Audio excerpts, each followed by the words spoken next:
esse algoritmo aí tá meio mais ou menos, viu, cara? Não, mas você tem que pensar em quem tá ouvindo o seu celular. Quem tá falando em volta do seu celular. Isso não existe, cara. Imagina, esse negócio não existe. Não existe. Você acredita que não? Não, eu tenho certeza que não, cara. Isso é uma viagem da Mayonex eu total, não consigo me convencer que não. Não, cara, viagem da Mayonex total.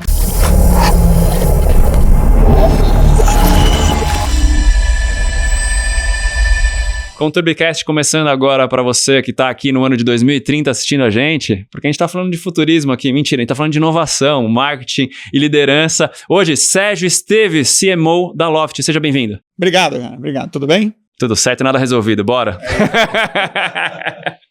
Pra gente até voltar, o que era a Loft antes, legal, pivotou ótimo. A Loft, é ela começou, cara, como uma operação de compra, reforma e venda. Então ela pegava o apartamento de alguém, comprava, reformava esse apartamento e depois vendia. Uplifting. Exatamente. O que ela... E aí, qual era um dos desafios que tinha? Agora, como é que eu sei que eu estou te pagando o preço certo?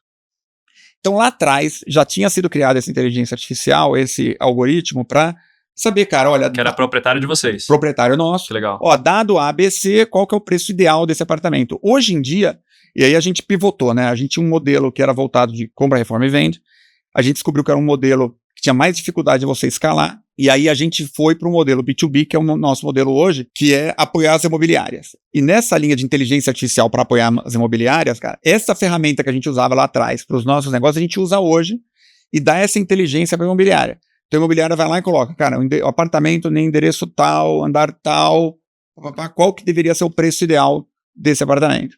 E aí, com isso, cara, você pega e coloca o preço de venda. E tem um negócio maluco, cara, que no Brasil... Consegue fazer isso para aluguel também? Só venda? Hoje a gente só faz para venda, cara, porque a gente criou essa inteligência para venda, né? Entendi. O marketplace da Loft hoje, o que quando você entra em Loft.com.br, você entra no marketplace. Esse marketplace, ele serve para gerar leads para as imobiliárias. A gente não usa mais esses leads. Tudo que a Loft faz hoje é para apoiar a imobiliária. Então, o marketplace não é diferente. E esse marketplace, hoje, por enquanto, só tem compra e venda, tá? Então, a gente criou essa ferramenta para compra e venda. E tem uma coisa maluca, cara, que assim, o tempo de venda de um imóvel qualquer no Brasil é super grande. Sei lá, mais de 10 meses. É um negócio absurdo. Quando você está com o preço certo, isso cai para 3, 4 meses. Então, esse tipo de informação não é só curiosidade. Não é só, que legal, é performance. Sei o preço, é performance, cara. E aí você gera mais negócio para a imobiliária, para o dono também, e sempre tem aquele negócio, mas será que esse aqui é o preço certo, etc. Então, mas como a gente usa essa inteligência, fala, olha, cara, você pode até achar que é uma outra coisa, mas o que essa análise te dá, né, preditiva te dá, é isso. E quando a gente fala de generativa, cara, a gente tem uma ferramenta também para as pessoas que usam o CRM da Loft, para as imobiliárias que usam o CRM da Loft, que você, baseado no nome do condomínio, na região que você está, na descrição do imóvel, tem uma ferramenta chamada Plim, que o corretor vai lá, clica um botão, dá um plim, e ele gera uma descrição super bacana. Óbvio que, como qualquer coisa envolvendo inteligência artificial generativa, você tem que olhar, quer dizer, tem gente que faz, a gente humanizar, não faz. Né? Aí você pega, não é nem humanizar, eu acho que às vezes alterar uma outra palavra, alguma coisa que você acha que faz mais sentido, né, porque assim, a experiência... Eu acho que humanizar, é só de você olhar e revisar já é humanizar. Mas é isso mesmo, cara. E aí você, às vezes é o teu tom de voz, né, que você coloca. Então, esse Plim é uma outra ferramenta que gera, que a gente usa inteligência artificial para ajudar as imobiliárias, cara. Então é bem divertido, assim, como é que a gente faz essa transição, né, cara, num negócio e como é que a gente tenta descobrir ferramentas que ajudem as imobiliárias usando inteligência artificial, cara. Muito divertido. O mais assim. legal é que vocês têm a própria ferramenta. Isso é legal, é proprietário de vocês. Exatamente. E esse drive de startup, né? Porque a Loft começou como startup, continua sendo uma startup, vocês consideram?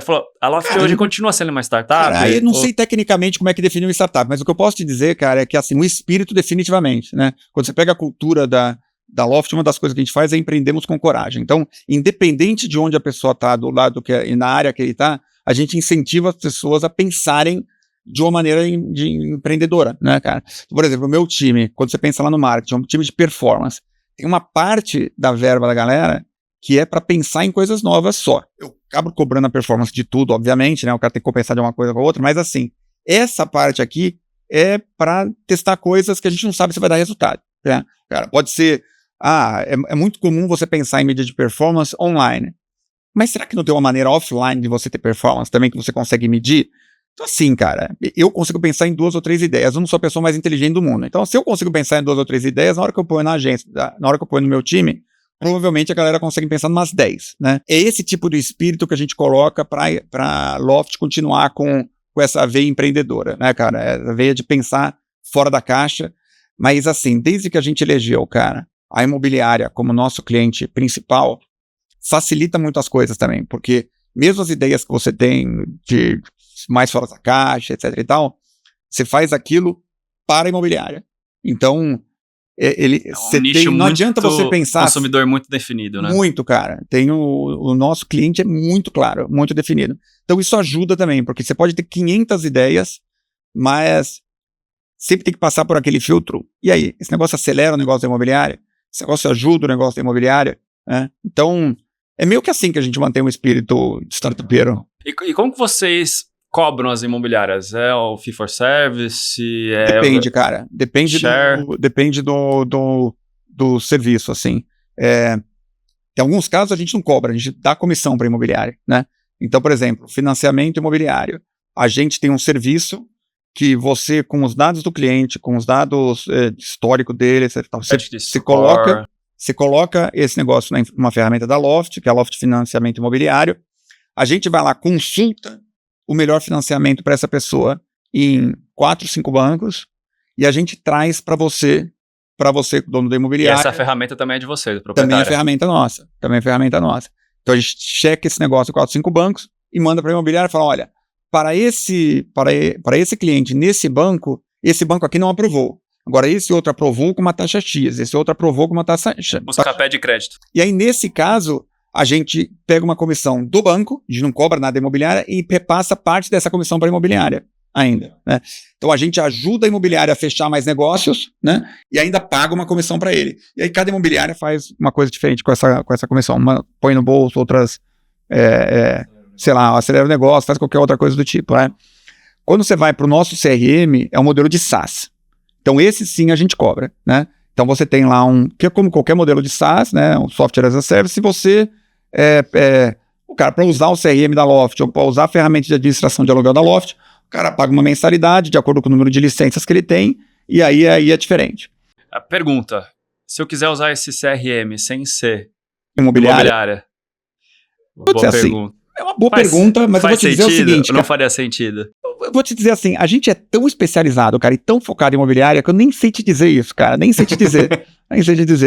Deve ter várias ferramentas focadas no teu mercado. Acho que a coisa legal do CRM da Loft, cara, é que ele foi pensado para imobiliárias. Então ele tem... E o CRM da Loft, ele tem uma coisa que eu trabalhei com programação muito tempo atrás. A coisa que eu menos gostava era fazer customização em massa, assim, porque é quase um absurdo você pensar, né? Mas o CRM da Loft é uma customização em massa. Então, cara, aqui na minha região é importante ter informação de churrasqueira. Então, já no Nordeste, talvez não seja importante ter essa informação de churrasqueira, é importante ter informação de não sei o quê. Então, você consegue customizar o teu CRM do jeito que você quiser, colocando os campos que você quiser, do jeito que você quiser. Então, que é o grande diferencial do CRM da Loft, né? Você falou que já passou por UOL, BRF, Ambev. Cada cantinho desse, você sempre estava no marketing? Não. Como foi essa transição? Eu comecei muito cedo a trabalhar em outras empresas, inclusive nenhuma dessas aí, e comecei a trabalhar com a parte de tecnologia, né? Acho que o meu primeiro emprego voltado para tecnologia foi como digitador, para você ver como é que eu comecei cedo. No tempo dos Incas. Ou eu comecei cedo, ou eu sou muito velho, né? Mas comecei como digitador. E aí, cara, eu fui indo para esse lado de programação, né? Fiquei como programador, devo ter trabalhado uns 12, 13 anos mais ou menos como programador, ou liderando time de tecnologia. Na época era que linguagem? Ou você tinha várias linguagens? Cara, muita coisa. Eu fazia muita coisa. Tinha uma linguagem que a gente usava muito no UOL, chamava Code Fusion, a linguagem, que hoje nem existe mais, mas fiz coisas em Delphi, fiz coisas em várias coisas diferentes, né? Em Basic até lá atrás, né? PHP, esse tipo de coisa. E aí, só que com o tempo, eu mesmo me considerava um programador mediano, assim, medíocre, para não dizer, né? Falar mediano fica menos feio do que medíocre. Mas eu era medíocre mesmo. Passava na faixa de aprovação. Mas eu, cara, acabava me dando bem liderando times e cuidando do pessoal, definindo priorização, gestão de projetos, esse tipo de coisa.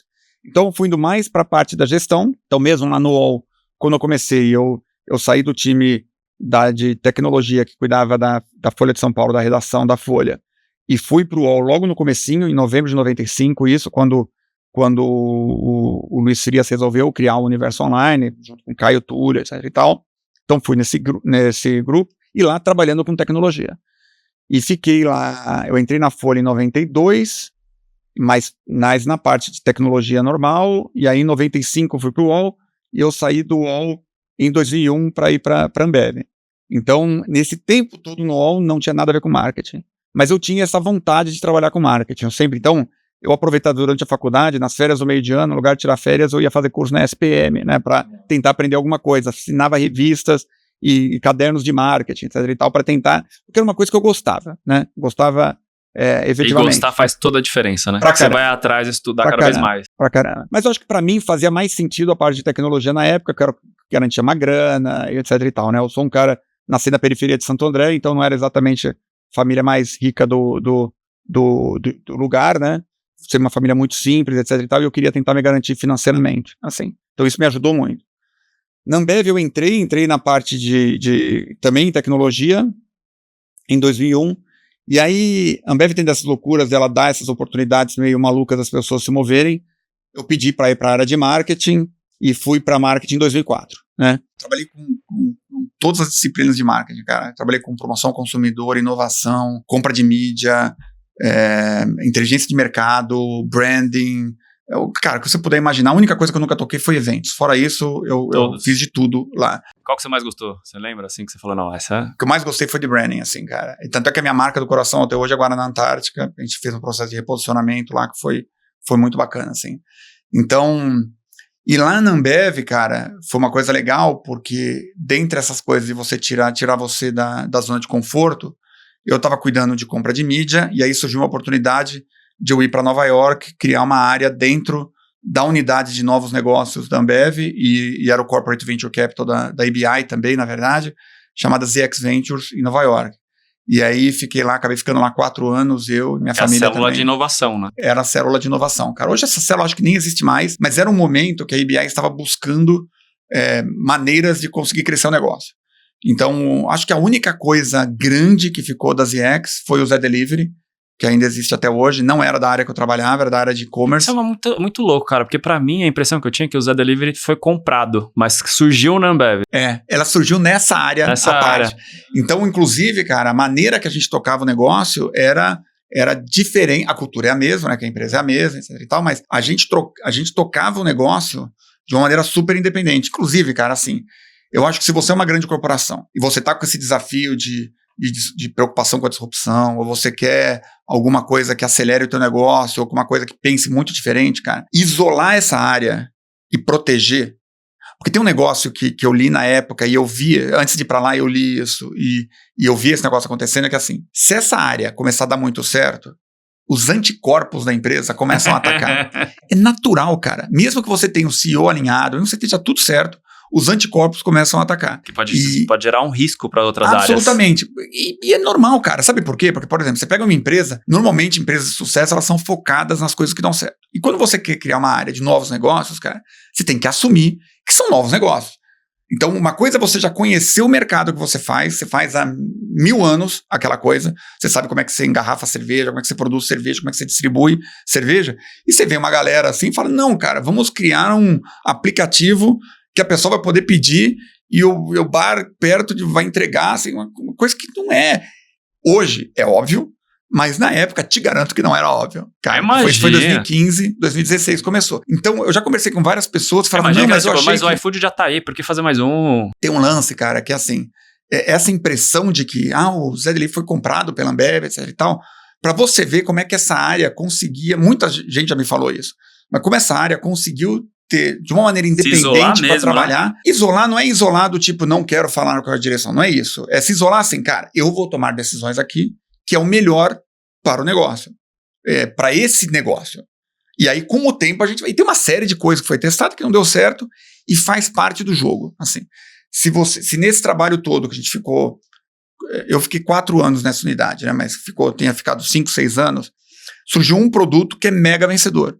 Só isso já paga todo o resto do investimento, sabe, cara, que você tem. Então, é igual o investimento anjo que a gente estava falando agora há pouco, né, cara? Você tem opções que você cria e normalmente é 1, 2 que vão pagar a conta de todo o resto. E no caso de uma unidade de inovação assim, cara, ter esse negócio separado é importante. Tem até a ZX virou um case de Stanford, então tem até documentação sobre isso, de como é que foi.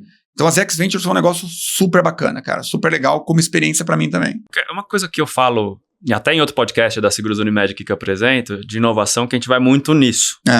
E eu vejo uma coisa que acontece nesses filtros de startups, quando você vai para o mundo corporativo, que faz aquele filtro, né? Você põe 100 startups, as que fazem sentido, viram 10, aí depois vira uma. E aí você pega os grandes cases, normalmente eles não fizeram esse processo. Uber, Airbnb, todos esses grandes mesmo, eles já vieram por fora e já tinham mais empreendedor. Ou você acha que é uma impressão só minha? Eu acho que é uma impressão sua, sabe por quê? Porque a gente tem o bias da confirmação das grandes coisas que deram certo, né? A verdade, cara, é que a gente não sabe das 1.837 startups do lado do Uber que não deram certo, né? Então é natural que a gente vê essas exceções, né? Esses caras que deram muito certo e fala assim, bicho, esse cara é o ó do Borogodó, mas não fez o processo, etc. Eu acho que assim, cara, você só pode, para qualquer coisa, tá? Pode ser para storytelling, pode ser para qualquer coisa. Você só pode subverter o processo quando você domina o processo. Quando você domina o processo, você sabe como é que ele é. De novo, storytelling, cara, mesma coisa. Você tem que conhecer o que é a jornada do herói, você tem que conhecer o processo bonitinho. Aí você pega um Tarantino, cara. O cara, ele conhece esse processo. Aí ele vai lá, pega Pulp Fiction, inverte tudo, faz o negócio de ponta cabeça e tudo. Mas por quê? Porque o cara conhece o negócio, então ele sabe subverter a ordem das coisas, sabe, cara? Então, eu acho que a mesma coisa vale para essa história de startup, sabe, cara? É muito... E aí, talvez, o que una essas startups que você está falando, cara, é um fundador muito forte, cara. É um jockey muito forte, muito bacana, muito... Que tem a ver empreendedora. Quer dizer, bacana, mesmo, há controvérsias, né? Mas, assim, com o drive para que aquele negócio dê certo, né, cara? Então, tava agora lendo um livro sobre a história do Tony das Apples, tava até conversando com uma pessoa agora de manhã sobre isso, cara. E você vê a mesma coisa, cara, o cara o drive dele de fazer as Apples ficar um monstro, ficar grande, ficar bacana, voltada para o consumidor, com felicidade, com não sei o que lá. Precisa desse drive, cara, precisa desse ser humano que pensa, a mesma coisa, você pensa num Jeff Bezos na Amazon, né, cara? A loucura que ele tem por atendimento ao cliente, é isso que faz realmente a diferença. Colocar o cara no centro. É isso que faz a diferença na Amazon, cara. Então, ter um founder muito forte, Eu, por exemplo, acho que na Loft a gente tem essa sorte, né, cara? Tanto o Florian quanto o Mate, cara, eles são pessoas muito inteligentes, muito centradas. Na hora que a gente fez a pivotada da Loft, cara, super focados agora, como é que a gente faz para acertar a imobiliária, para ajudar a imobiliária. Quanto tempo que fez a pivotagem? A pivotada, a gente começou, assim, em 2022, 2021 e 2022 foi o momento que a Loft começou a fazer a compra de outras empresas. Além dela mesma, começou a fazer compra de outras empresas. E aí já era um movimento pensando em não trabalhar diretamente com o consumidor. Só que ainda, empresas que estavam funcionando independentemente, né, independentes.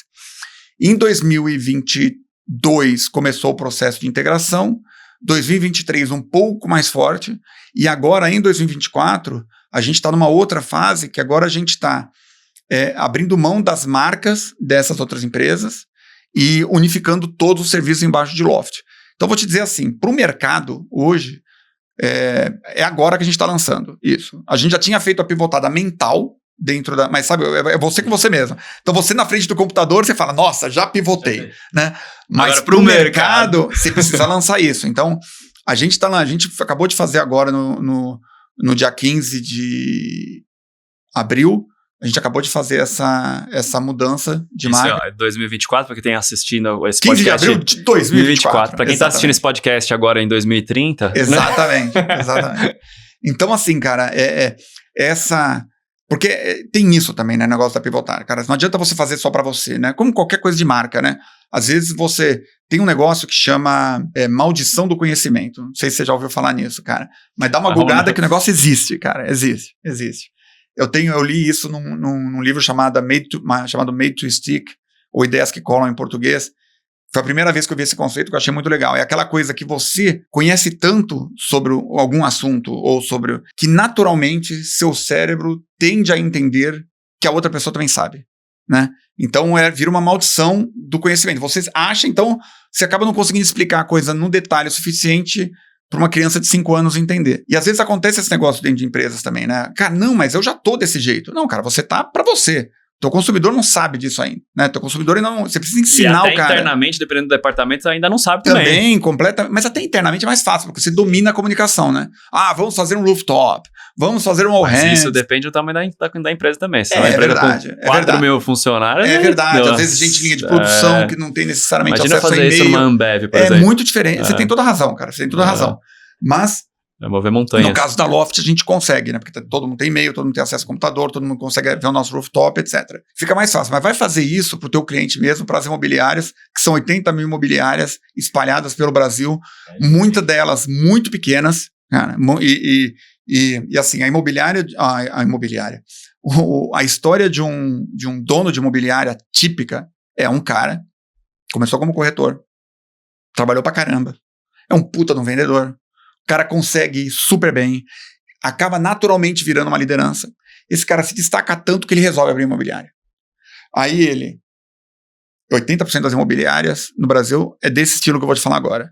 É um ser humano que era um corretor ou uma corretora, super sucesso, resolvia abrir sua própria imobiliária, abre uma portinha, pega um ponto de venda pequeno, uma área pequena, pega 2 pessoas da família, coloca uma na recepção, outra na área administrativa, e ele é um mega corretor.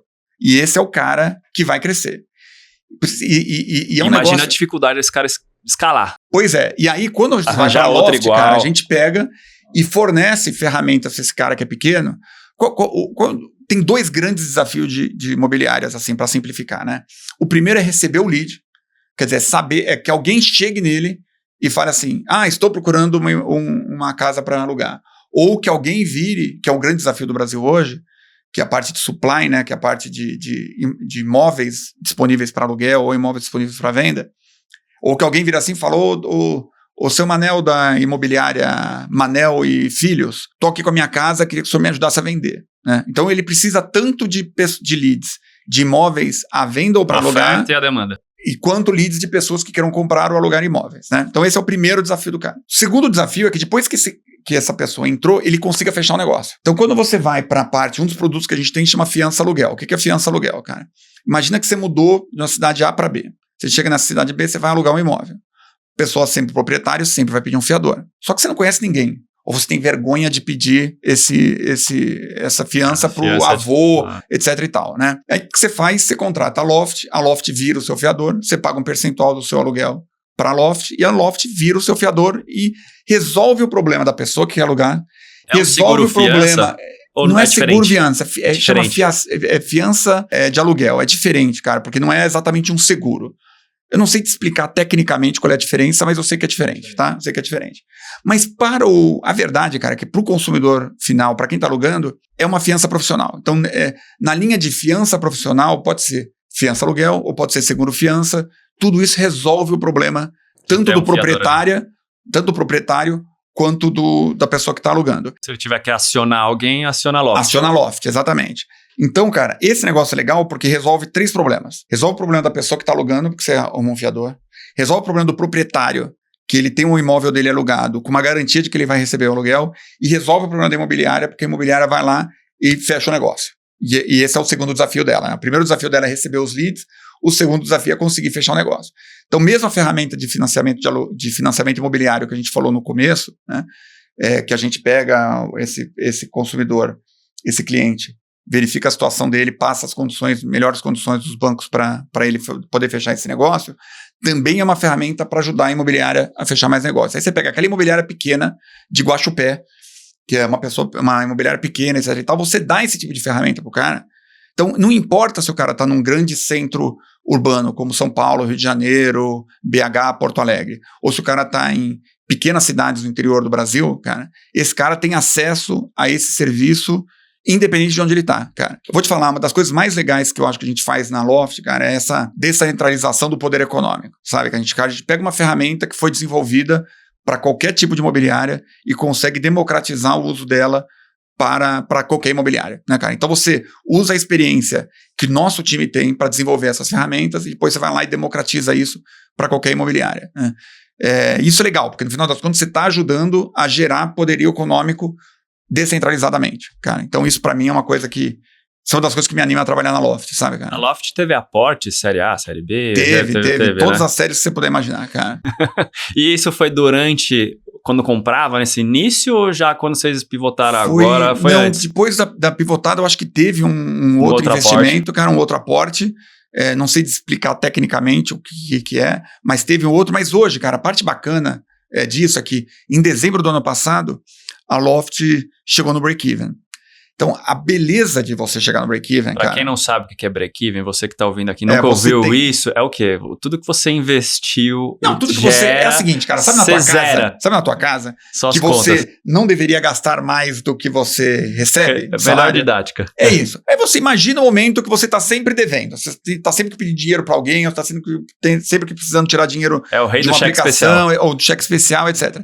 Imagina o momento que tudo que você recebe, você consegue pagar todas as suas contas e fica no azul, né, cara? Fica no 0 a 0.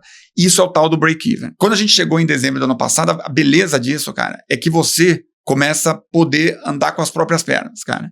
O legal é que a gente continua crescendo pra caramba, né? A gente fechou agora o primeiro trimestre, a gente cresceu mais de 30% versus o ano anterior, dando lucro, o que deveria ser uma coisa básica para empresas, mas em startups não é necessariamente isso, né? Para startups de alto crescimento, isso não é tão comum assim, né? E aí, demora um tempo, né? Você pegar o Uber, demorou quanto tempo para dar break-even? Muito tempo. Mais não de 10 sei anos. dizer, mas foi mais de 10 anos. Uma cara. E aí, cara, você consegue andar com as próprias pernas, quer dizer que você não tem mais essa pressão de, cara, preciso pedir dinheiro, preciso arrumar um empréstimo, Você vai lá e você com o seu negócio. E, cara, é muito lindo, cara. Quando você cresce, continua crescendo pra caramba, e você tá dando dinheiro e com a velocidade de crescimento de uma startup, né, cara? 30%, 40% ao ano. Então, eu sinceramente, assim, cara, eu acho que essa parte de investimento, ele pode acontecer, mas ele vai acontecer para coisas mais estratégicas, assim, cara. Não vai precisar para coisas do dia a dia. Eu acho que essa pivotada ajudou a gente, cara, porque é óbvio que tudo que a gente faz, a gente fala... Pô, a gente existe para acelerar um negócio imobiliário, mas é porque também dá dinheiro para a Loft, né? Claro. Não tem uma coisa, mas quanto mais negócios a imobiliária faz com a gente, mais dinheiro eu ganho, mais negócios ela fecha, mais dinheiro ela ganha, cara. Ganha-ganha. É total, cara. Total. Falando de investimento, você que é um angel investor. Só tá falando em inglês só para ficar chique. Um anjo. Eu estou na frente de um anjo investidor. Como você começou a investir como um anjo? Assim, alguém chegou pra você, vem cá, você que já manja desses Paranauê todo. Deixa eu te falar um negócio incrível. Incrível. Vem aqui, ó. Confia em mim. Como você entra? Quem foi a primeira pessoa que te convenceu? Eu comecei a ter contato com essa parte de startups quando eu estive na ZX Ventures em Nova York. Então lá a gente tinha muito contato com pequenas empresas e tinha um braço da ZX que era de Corporate Venture Capital. Então você investia em pequenas empresas e tudo. E o bacana é que na ZX não era só assim, eu acho legal. Não é isso, cara. Tinha metodologia, tinha processo, etc e tal. Quando eu voltei pro Brasil, eu virei assim e falei, cara, acho que eu vou investir parte do meu tempo nisso, cara. E aí procurei alguns grupos de investidor anjo e acabei entrando em 2. Entrei no Poly Angels primeiro, depois no BR Angels. São os 2 grupos que eu tô ativo hoje. Então, assim, na verdade tive esse contato quando eu estava em Nova York, vim pro Brasil, tem sempre um sentimento de give back, né, cara? Porra, sempre trabalhei pra caramba desde pequeno, tô numa situação hoje que eu consigo ajudar, e é muito com smart também, né, cara? Não é só é o smart money, então não é só a grana. A parte da grana, vou te dizer, é real, assim, cara. Se uma startup tá buscando um investimento anjo por conta só da grana, eu não sei nem se é a melhor coisa, cara. O cara ele tem que estar aberto a usar o network dos associados desses grupos de investidor anjo, né, cara? E essa que também é a beleza de você estar num grupo de investidor anjo, porque você usa, cara, você pega a rede de contatos de um BR Angels, a rede de contatos de um Poly Angels. Se você é uma startup que está afim e que está aberta a ouvir feedback, a ter consultoria de graça, cara, só beleza. Você vira assim, bicho, preciso de um treinamento aqui sobre máquina de vendas. Tem algum associado desse grupo que pode me ajudar? E, cara, sempre vai ter alguém que ajuda, cara. Tem uma outra startup que o cara me pede para dar consultoria de marketing. Eu pego num sábado, pego 1h30 num sábado e dedico pro cara uma vez por mês, uma vez a cada 2, 3 meses, entendeu? Aí depende do cara também, se o cara tiver afim, né? Mas é consultoria de graça. né? O cara, ele pode usar isso. Isso é sensacional. Então, que nesses grupos de investidor anjo você consegue, porque a rede de contatos normalmente é muito grande. Cara, qual é o tamanho da Poly Angels hoje? Tem quantos investidores anjos? Você tem ideia? Cara, eu tenho, deve ter uns 200. A Poly Angels e a BR Angels não são muito diferentes, tá? Tem um pouco mais de 200 em cada um deles. Eu tô chutando um número, não sei o número certo de cabeça, mas não deve ser muito diferente disso não, cara. E é muita gente com muito background diferente, cara. Isso é muito legal, assim. Eu gosto muito de estar com pessoas ou de ter referências de backgrounds muito diferentes, cara. Numa BR Angels e na Poly Angels, é engraçado, os grupos, eles, na minha cabeça, eles meio que se completam, porque são backgrounds muito diferentes dos dois. Se perguntar assim, mas fala a diferença entre um e outro, não vou saber, mas eu sinto que é muito diferente, cara. E é muito legal, cara. É muito legal estar em volta de pessoas assim. E toda vez que você está num pitch de uma startup, você mesmo aprende com a pergunta dos outros associados, né? Então, para mim, também é um processo de aprendizado contínuo, assim. Tem esse lado de give back, de ajudar e de dar mentoria, etc e tal, mas também tem o meu lado egoísta, vamos dizer, que é, cara, o que eu estou aprendendo aqui nesse negócio? Então, você tem muita startup que o cara, bicho, vi tal problema. Você fala, caramba, nem sabia que tal problema existia. Pô, aprendi uma coisa diferente hoje, né? Então, comecei desse jeito, cara, e tô aí, acho que desde 2020, mais ou menos. Que legal. Quantas empresas investidas?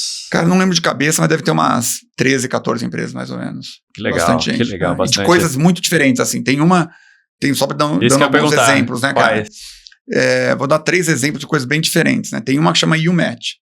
YouMatch, a premissa é, imagina o Tinder voltado só para universitário. Então, quem está em universidade aqui no Brasil provavelmente já ouviu falar na YouMatch, que é a coisa bacana dele é que você tem que usar o seu e-mail da universidade para poder participar. Você tem uma garantia de que aquela pessoa é daquela universidade. Então, o YouMatch é um exemplo. Uma outra chama Lamego. A Lamego imagina um Get Ninjas só para o mundo de marketing. Então, você tem uma agência, cara, muitas agências tem que contratar freela o tempo todo. Então, o que a Lamego faz é, você como agência, você assina a Lamego, você passa o job, ele acha um freela que vai fazer, você já sabe quanto que você vai gastar, etc. Você tem todo o negócio, tudo certinho. Então, vira um freela on demand. Você entra no negócio, pede o job volta para você. Então, essa que e a premissa dela é, cara, o problema que eles resolvem cara, tem muitas agências que precisam ficar contratando freelas o tempo todo. Cada vez um não consegue gerenciar o cara, às vezes não consegue achar o freela. Entra na Lamego, você tem tudo. E tem uma terceira que chama Moveu, que é super bacana, cara, que são móveis que você monta, móveis super firmes, super bacanas, assim, alta qualidade, mas que você monta tudo com um clique. Assim, você não precisa de uma ferramenta para montar um móvel. Então você pode fazer guarda-roupa, você pode fazer... É uma evolução da IKEA, cara, só que sem ferramenta nenhuma. Tudo na base do encaixe, cara. Chama Moveu. E todas essas 3, cara, eu tô dando exemplo só de 3, mas com founders maravilhosos, cara. Porque no final das contas é isso. Você aposta... Você não, vou dizer a minha tese, né? A minha tese, eu aposto muito mais no founder, no jockey, do que no cavalo. Porque assim, o jockey... É o caso da Loft, cara. Jockeys sensacionais, cara. O cara começou o negócio de um jeito. Falou, bicho, esse negócio aqui não tá difícil de escalar desse jeito. Como é que eu mudo? Flipa o negócio e duplo twist carpado e vai. Por quê? Porque o jockey é muito bom, cara. O jockey é muito bom. E qualquer startup é assim. Às vezes o cara começa com uma premissa, de repente não deu certo, e o cara muda para outro. Mas tem também de captação de imagem via satélite, com a espectral. Cara, tem várias startups diferentes. A outra vantagem de você estar num grupo como esse, cara, é que eu, por exemplo, eu acho, cara, que para fazer esse tipo de coisa você tem que ser muito humilde. Porque você não vai conhecer todo mundo, eu não conheço todas as disciplinas que precisa, nem nada. E quando você está com um grupo bacana, você usa a inteligência do grupo para fazer a avaliação. Eu acho que qual é o meu superpoder? Identificar o founder. Esse é meu superpoder, cara. Eu consigo sentir o cheiro do cara. Falar assim, bicho, esse cara aqui tem garra. Esse cara aqui tem resiliência. Esse cara aqui, essa pessoa aqui é sensacional, cara. Então eu consigo sentir esse cheiro. Esse é meu superpoder. Como é que tá a parte financeira, etc e tal? O grupo me ajuda a checar, né? E às vezes você tem umas teses assim que o cara vai lá e, bicho, eu não conheço nada nesse negócio, mas o cara o outro associado conhece pra caramba, você meio que confia e vai nessa. Entendeu? Então, umas coisas meio legal, malucas, cara. assim. Você aprende muito com isso, pois né? Cara, aprende muito. Isso que é legal. Isso cara. é muito legal. Eu tô interessado porque eu tô pensando em entrar faça também. Isso, rapaz, faça isso.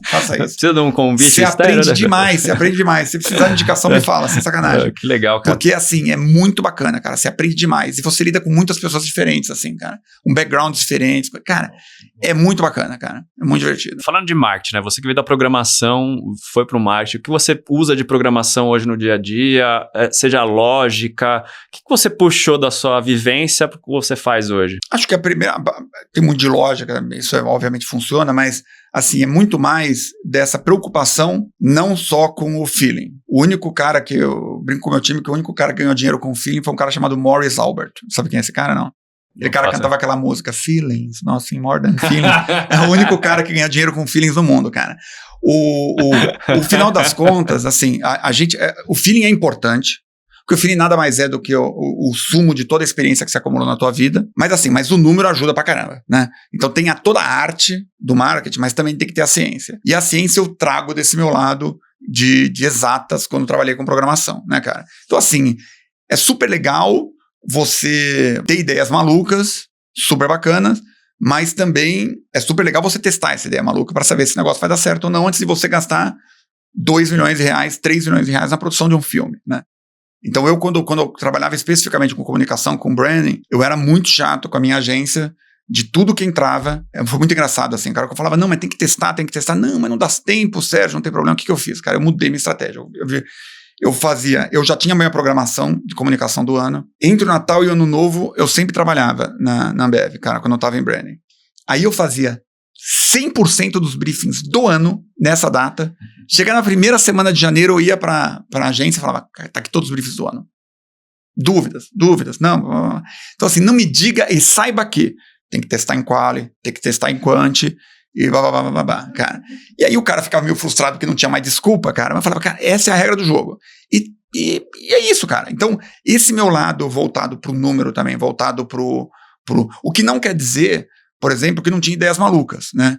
E eu adorava isso, cara. Toda vez, ideia boa em marketing, ideia que te dá frio na barriga. Ideia que você fala, ixi, caramba, né? Isso é que é a parte mais legal, né? Só que assim, tem pra você feeling, pegar... um pouquinho do feeling tá aí. Por exemplo, quando eu tava em Guaraná Antártica, cara, o concorrente de Guaraná Antártica era só Coca-Cola. Ah, bicho, como é que você vai concorrer com Coca-Cola? Então, eu não tinha a grana que Coca tinha, né, cara? Eu tinha que fazer a coisa dentro. Então, pra mim, assim, qualquer grana que eu gastasse na produção de um filme, eu tinha que saber que aquele filme ia performar bem. Então eu pegava, filme é um comercial, né, de 30 segundos. Então eu pegava, cara, o cara vinha com uma ideia maluca, eu testava a ideia maluca em quali. Sempre a desculpa do criativo, não, porque Animatic não funciona. Eu falava, funciona, cara, é bustagem, funciona. Animatic é um pré-filme. É você pegar um esboço, cara, um rascunho, né? Sabe os memes que você recebe com aquelas animações meio toscas? Imagina aquilo. É a mesma coisa, só que naquela época não tinha... Porque o objetivo é você dar uma ideia para o consumidor de como é que aquela história vai se passar, né? Teve um filme que uma vez... até roteiro, né? Às vezes você vê um roteiro e você imageticamente... Você, Sérgio, pensou de um jeito, eu pensei de um jeito, o criativo pensou de outro jeito, e aí você coloca no papel e mostra, ó, é isso, que tá todo mundo alinhado. É exatamente isso. O Animatic é isso. O cara fala assim, não, o filme entra uma pessoa e entra numa balada. Pra você a balada é uma coisa, pro outro a balada é uma balada eletrônica, pro outro é uma balada... E balada também, uma coisa é São Paulo, outra balada no Rio de Janeiro é night, não é balada, então cada lugar é diferente. Então, pra tirar esse... Balizar é o criativo de todo mundo, né? Fala, não, essa balada é numa balada sertaneja. Então, beleza. Aí o cara desenha lá a balada sertaneja e aparece o bonequinho entrando e falando, oi, beleza. Teve um filme que eu gosto de usar como exemplo sempre da coisa maluca, assim, que o cara da criação trouxe pra mim, era um filme que ele falou, cara, era um filme pra falar, o objetivo era falar da fórmula secreta do Guaraná Antártica. E aí ele falou, cara, a fórmula secreta é tão difícil de você descobrir que é mais fácil você ver um coral de galinhas cantar do que alguém descobrir a fórmula secreta. Era essa a premissa. Eu falei, cara, um coral de galinhas, que bizarrice é esse, que mundo bizarro é esse? O cara falou, não, cara, legal, testamos, quali, espetáculo. Fizemos Animatic, testou na Quanti, espetáculo. Eu falei, cara, produz o coral de galinhas, cara, não tô nem aí. Como é que você vai fazer um coral de galinhas para um comercial de refrigerante? Cara, a gente testou, deu certo. Então isso que é bacana, né? Você poder unir essa arte do... Cara, só um cara excepcional, que nesse caso foi o Otávio, um cara sensacional, assim, de criação. Como é que esse cara cria esse negócio, cara, essa é a arte dele. Agora eu quero pegar essa arte e testar. Ver se ela funciona. E ver se ela funciona na ciência. E a gente fazia pré-teste e botava o filme na hora. Então, acho que essa conexão entre a minha época de programador, de tecnologia. Então, esse é um exemplo, né? Como que é uma coisa que está sempre por detrás do que eu faço. A outra coisa, cara, é que o mundo acabou virando muito tecnologia, né? E não é só tech. Toda minha experiência com internet lá na época da internet a lenha, cara. Então, hoje em dia, cara, quando eu penso nos meus planos de comunicação e tudo, cara, obviamente hoje a internet tem que estar em tudo que a gente faz, mas para mim é mais fácil eu entender o que consegue ser feito ou não. Então, volta e meia a agência vira assim e fala, mas tal coisa não dá para fazer. Eu falo, peraí. Pense 2 vezes. Né? Pense 2 vezes. Eu acho que... Pra ser nem confecções francesas, né, cara? Porra. E o cara vem com essa história e você consegue. Por quê? Porque você... Cara, e aí, acho que tem esse lado... Mas tem também o lado, cara, de você buscar estar, manter a curiosidade para buscar estar atualizado o tempo todo, né? Então a gente estava falando de inteligência artificial, obviamente lá atrás, quando eu trabalhava com tecnologia, não tinha essa, para mim, já existia, mas eu não tinha acesso a esse tipo de coisa, né, cara? Era outra coisa, né? E hoje, cara, eu tento me manter atualizado com relação a isso, cara, estudo, vou ler, leio, ouço podcast, vejo apresentação no YouTube, mas você chega a ter umas crises, porque às vezes eu tenho umas crises de infodemia, que é tanta informação, tanta coisa pra acompanhar, que eu chego numa estafa e falo, cara, lascou, eu não consigo acompanhar mais o mundo, meu Deus. Cara, você chega a ter uns momentos desse de crise? Cara, talvez um ou outro, mas eu fico criando processos na minha cabeça de como é que eu... Cara, os meus podcasts, é meio maluco isso. Outro dia eu tava falando com uma pessoa do meu time, só pra abrir um parênteses aqui pra você entender, e ela virou assim e falou, mas quem é que coloca na Netflix os filmes que vai assistir numa lista e depois assiste o filme da lista? Minha mãe. Eu virei assim, eu virei pra ela e falei, eu faço isso. Ela falou, não é possível, cara, ninguém faz isso. Eu falei que eu faço, cara, porque é a minha maneira de organizar. Então você pega o meu podcast, né? Por exemplo, eu tentei usar o Spotify para ouvir podcast, eu não uso, eu uso da Apple. E por que eu uso da Apple, cara? Porque eu consigo, primeiro, eu consigo não perder as coisas, então talvez isso me ajude um pouco com essa parte da crise, e outra, eu consigo priorizar. Então eu tenho 3 caixinhas. Eu tenho uma caixinha de coisas que são para ouvir todo dia, que são os podcasts de notícia, diários, né? Depois eu tenho uma outra caixinha, que são os podcasts que eu gosto mais, então, mas eles são frios, vamos dizer assim, né? Eu não preciso ouvir, não é uma notícia. E tem uma terceira que é quando eu acabar de ouvir os 2, o que eu vou ouvir, né? Então... Qual que é o seu momento? Vou fazer uma pesquisa de mercado aqui. Quando você escuta podcast? Bom, carro ou caminhando. É a coisa mais é o que... Na atividade física. Mais atividade física ou no carro, né? Eu moro em Santo André ainda, trabalho em São Paulo, 1h40 de trânsito para vir para o trabalho e tem muito espaço para ler... Agora eu tô tentando ler né? Agora eu tô tentando ouvir audiolivro, cara.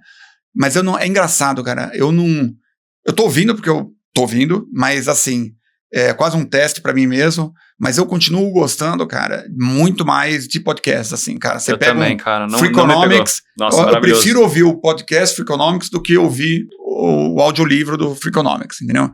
E ele tem um negócio, pra mim tem uma mistura ideal, cara, de profundidade e dinamismo, assim. Então, talvez eu não sinta muito esse negócio, porque eu tenho esses... Usando o podcast de exemplo, eu consigo me organizar, uma coisa meio estranha, mas eu consigo me organizar dessa maneira. Outra, eu faço a mesma coisa com o YouTube, eu assino uma pancada de canais no YouTube, uma vez por dia eu entro na minha lista de canais que eu assino, para ver se sai alguma novidade, e marco como assistir depois. Aí quando eu tenho tempo, eu entro lá nesse canal. Você tem YouTube Premium? Não tenho YouTube Premium, sou muito mão de vaca pra isso. Né? Não sei nem como é que eu consegui convencer a mim mesmo a comprar o ChatGPT, cara. Então... É por causa do Chat 4.5. Que só tá disponível pra quem tem o Plus. Talvez pois eu acho que é isso, cara. Mas eu resolvi... Porque eu tô usando tanto no meu trabalho, cara, que eu falei, beleza, eu vou investir essa grana. Mas o YouTube Premium... Eu vou te dizer duas coisas, eu te falo, sabe por quê? Porque assim, quando você tá, por exemplo, no churrasco, você coloca uma música... Não é broxante quando entra um comercial no meio? Mas eu assino o Spotify, cara. Então se eu tô no churrasco, eu uso no Spotify. E que tem um lado também, é meio maluco eu vou falar, mas eu sempre gostei, cara, de ver propaganda. Eu sempre também, gostei de ver. Tinha uns programas que passavam na TV a cabo, que era propaganda não sei o que lá, propaganda Reclame. do mundo todo, reclame. Acho que era esse, cara. Acho que passava na TV Cultura também, né? Não sei, tinha uns programas assim, cara. Então, uma das vantagens em você não assinar o YouTube Premium, por mais chato que seja, cara, de você ter que dar no next, assim, é que pelo menos você sabe o que tá rolando de propaganda, cara. Então, tem uma parte que é parte da descrição do meu trabalho, sabe, cara? Do meu job description, que é entender o que tá acontecendo, assim. E é mais divertido ainda ver o que o YouTube acha que eu tô interessado, assim, né, cara? E aí você vê como... E eu fico olhando esse algoritmo, cara, acha de mim. Na verdade... Eu fico olhando esse negócio, eu fico falando, cara, esse algoritmo aí tá meio mais ou menos, viu, cara? Não, mas você tem que pensar em quem tá ouvindo o seu celular. Quem tá falando em volta do seu celular. Não existe, cara. Imagina, esse negócio não existe. Não existe. Você acredita que não? Não, eu tenho certeza que não, cara. Isso é uma viagem da maionese total, eu não consigo me convencer que não. Não, cara, viagem da maionese total. É que você, cara, eu vou te dizer assim, o Google é capaz de prever, eu acho, tá? Que o Google, acho completamente achismo. Alguém já deve ter feito um estudo com relação a isso, mas eu acho que é um puta de um chute que eu vou dar aqui. Eu acho que o Google é capaz, cara, de prever se você tá prestes a ter um filho ou não. Por quê? Porque você muda, cara. As coisas que você busca é diferente, cara. É diferente. A tua vibe vira diferente. Não quer dizer que ele tá te ouvindo, pombas. Não quer dizer que ele tá ouvindo teu celular, cara. Calma, mas do nada você falou, quero um carro elétrico. Você falou. A gente tem um bias, cara. A gente tem um bias de confirmação dessa coisa.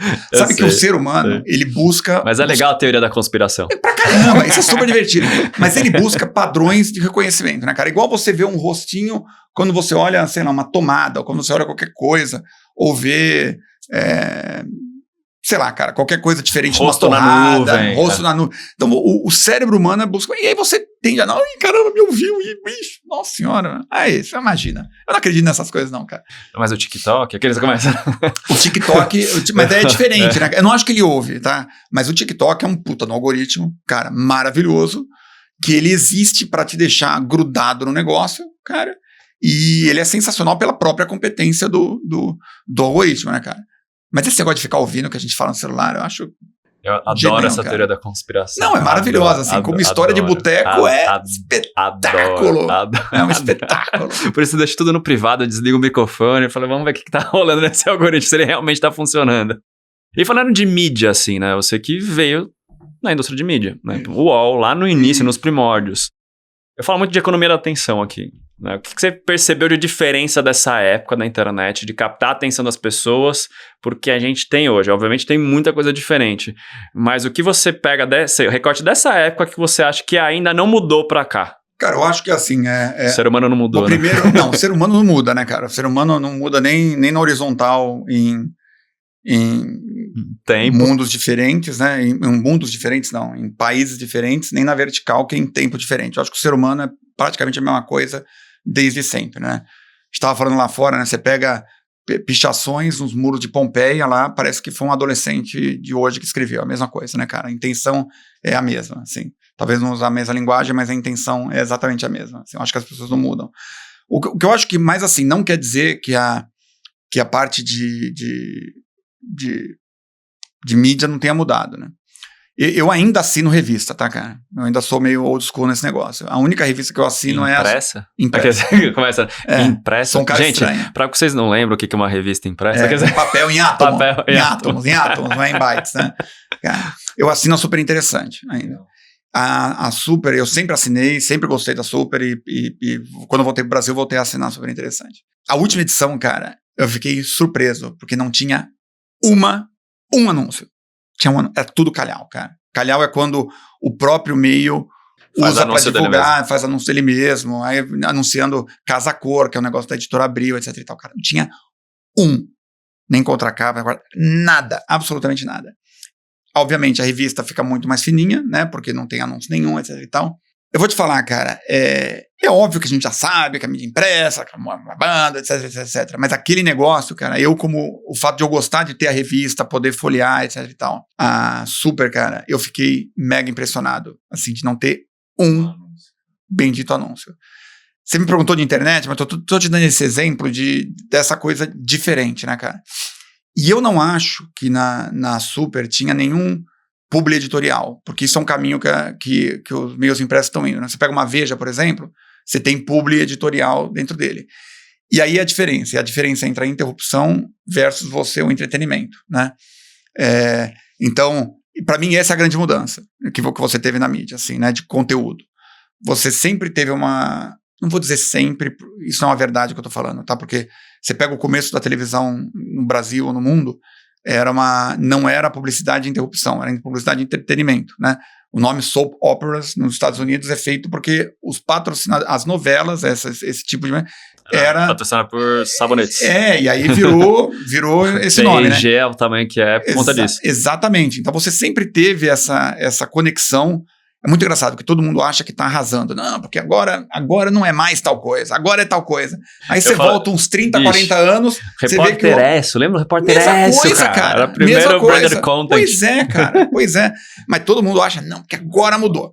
Mas, assim, acho que era muito mais comum você ter a interrupção, quando você falava em TV, porque depois passou por essa onda, né, de TV não tinha muito essa parte de você ter o branded content mesmo em TV, e aí agora talvez apareça um pouco mais, né, mas voltando à internet. Assim, a internet você tinha muita coisa de interrupção, pouca coisa de entretenimento.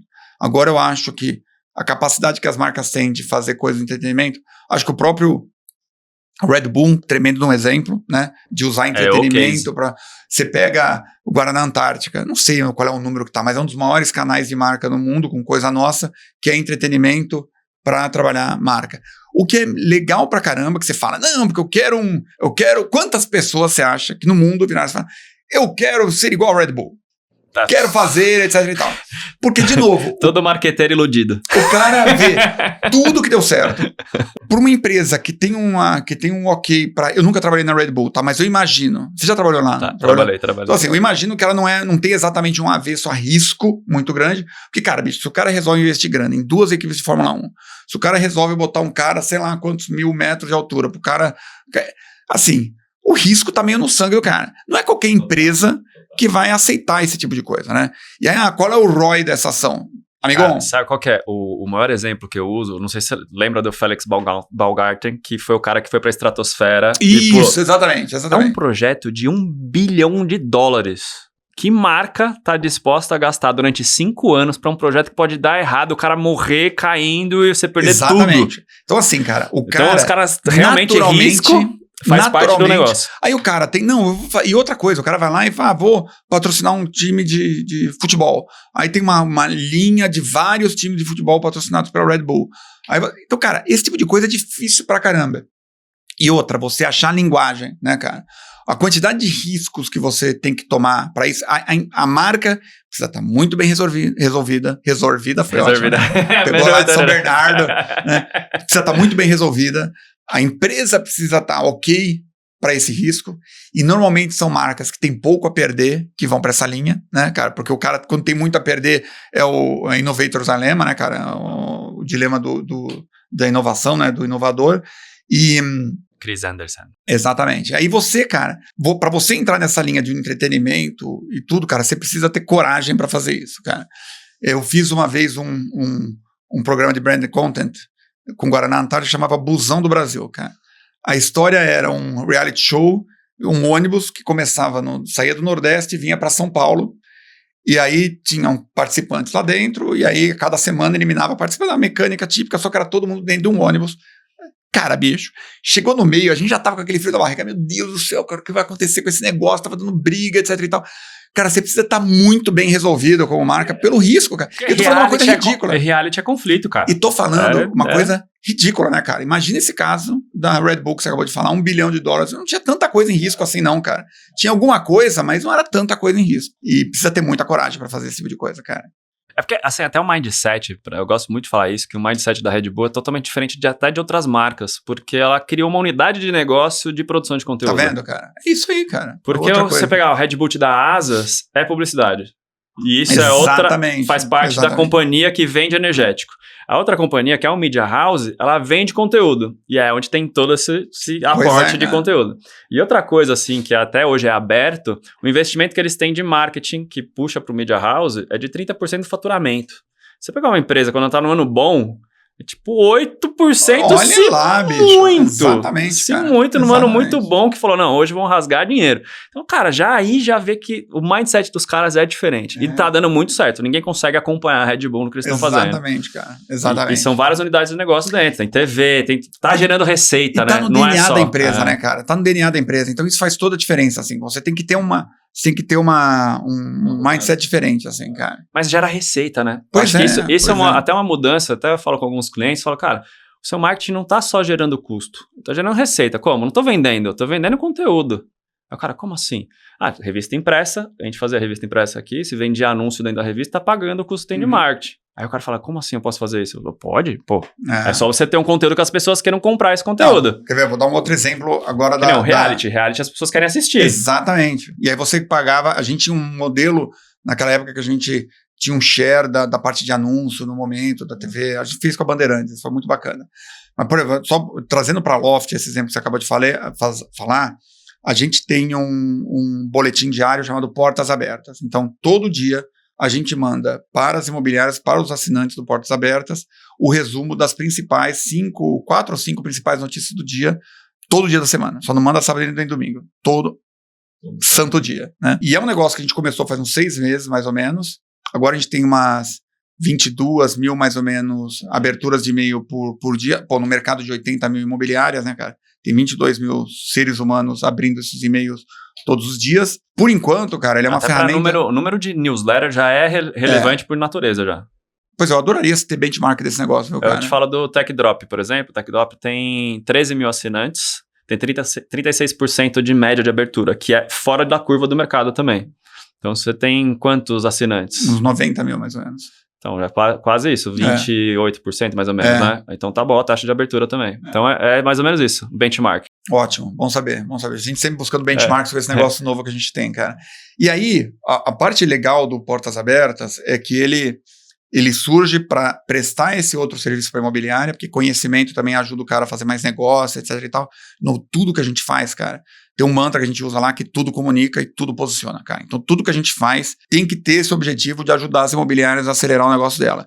Então, sempre tem 4, 5 notícias, mais uma leitura específica sobre o negócio. Então, fala, pode ser frases mais usadas pelos corretores, quero aprender sobre crédito com garantia de imóvel. Então tem lá um conteúdo que ele pode ler, que são outros serviços que a Loft dá, né, que é crédito com garantia de imóvel. Então, tem lá um material para você leitura, você aprender, inclusive a coisa mais clicada, como as pessoas veem a notícia, vê o título e vê o resumo, ninguém clica muito nas notícias, mas a leitura do dia, o cara clica para poder ler e aprender alguma coisa diferente, né?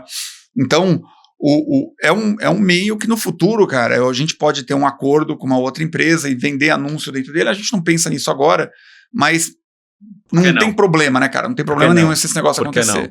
E até para você otimizar seus outros conteúdos, né? Você vai fazer um podcast, usa a news, já tá ali. Exatamente. Você vai fazer outro conteúdo, pílula de vídeos, leva pro WhatsApp. Exatamente, você faz um cross muito legal, porque você já tá a audiência sua, e a plataforma é sua. É uma coisa que eu bato muito aqui de ter plataforma proprietária. Isso aí. Porque se o TikTok acaba agora, se o Instagram acaba agora, o que você faz com seus milhões de seguidores, Total, né? Não serve pra nada, é por ilusão, cara. Exato. Não, nem precisa acabar, né? O cara pode ir lá e mudar o algoritmo. Que mudou essa semana. É isso. E aí, cara, tá todo mundo reclamando. Cara, só para te dar um outro exemplo, a gente pega essas notícias e uma vez por semana o time de mídias sociais da Loft alinha com o time do Portas Abertas, fala quais são as 5 mais importantes notícias da semana e eles gravam um vídeo, falam 5 notícias mais importantes da semana pelo Portas Abertas. Tem uma vinhetinha lá que passa, e a Júlia, que é a nossa apresentadora, é a líder de mídias sociais e também a nossa apresentadora, ela vai lá e fala, notícia tal, notícia A, B, C, D e E, e usa esse negócio também como conteúdo nas mídias sociais da Loft, sabe? Entrando na nossa reta final aqui, pra gente não ficar 3 horas de podcast, que nem o Joe Rogan. O marketing, né? O que você acha que vai virar daqui 5 anos? Né? Eu tô perguntando isso pra todo mundo, né? Daqui 5 anos. Que antigamente a gente fazia planejamento de 5 anos. Hoje em dia, daqui 5 anos é futurismo já, né? O que vai acontecer pra gente, assim? Cara, vou te falar, não sei não, viu? Não tenho uma puta ideia, cara. Eu acho que, sei lá, não sei o que vai acontecer, não. Não tem uma pessoa que arrisca, né? Não, cara, eu acho que pode até ter, mas assim, o que eu acho que não vai mudar, tá?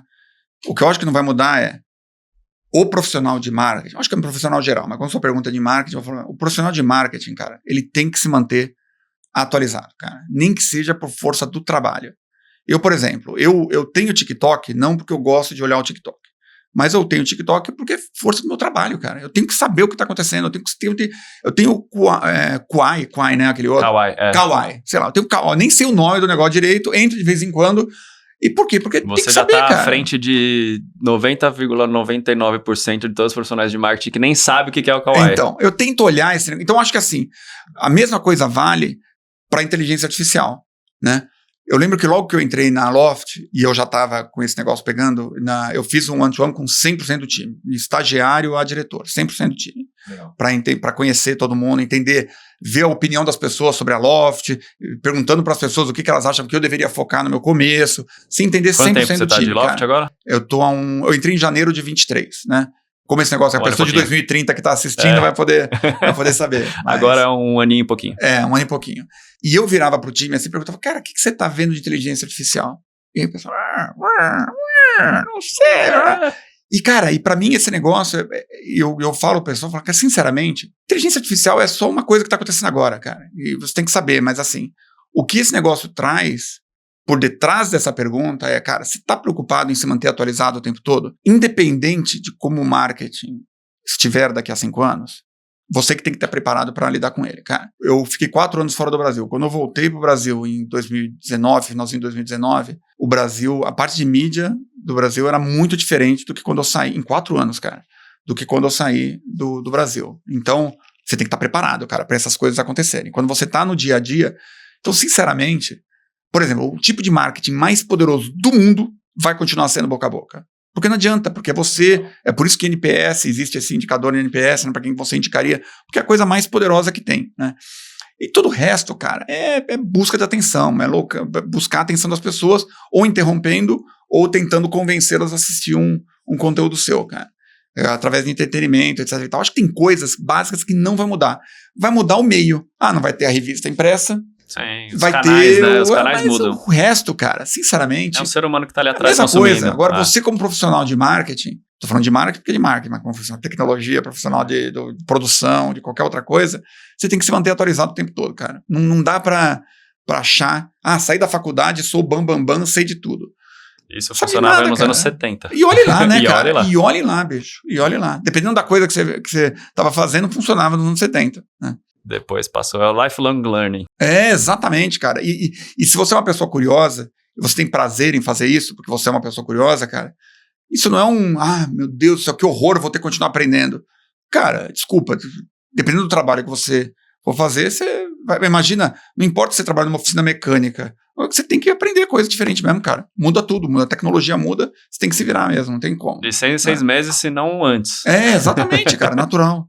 Se for o dia a dia, melhor ainda, né? Sérgio, obrigado, viu, pelos bate-papo, cara, bom demais, aprendi demais. Não, eu me diverti pra caramba aqui, cara, muito legal, é um super prazer mesmo, cara. Muito legal. Gente, você que gostou desse episódio, deixa seu comentário, seu like, compartilha com seus amigos, que boca a boca é o mais importante pro marketing. Exatamente. E até a próxima. Essa foi mais uma edição do Conturbicast com o Sérgio Esteves, o CMO da Loft.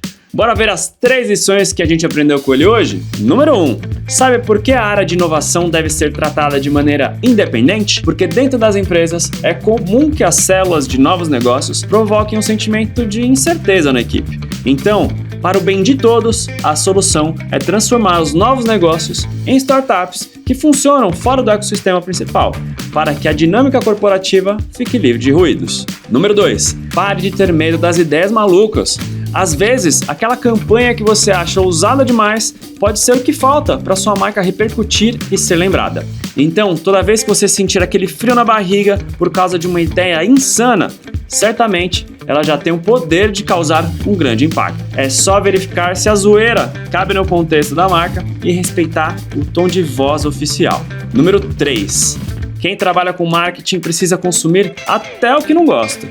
Em outras palavras, fure a sua bolha de interesses. Acompanhe outros conteúdos e observe o que está bombando entre outros públicos.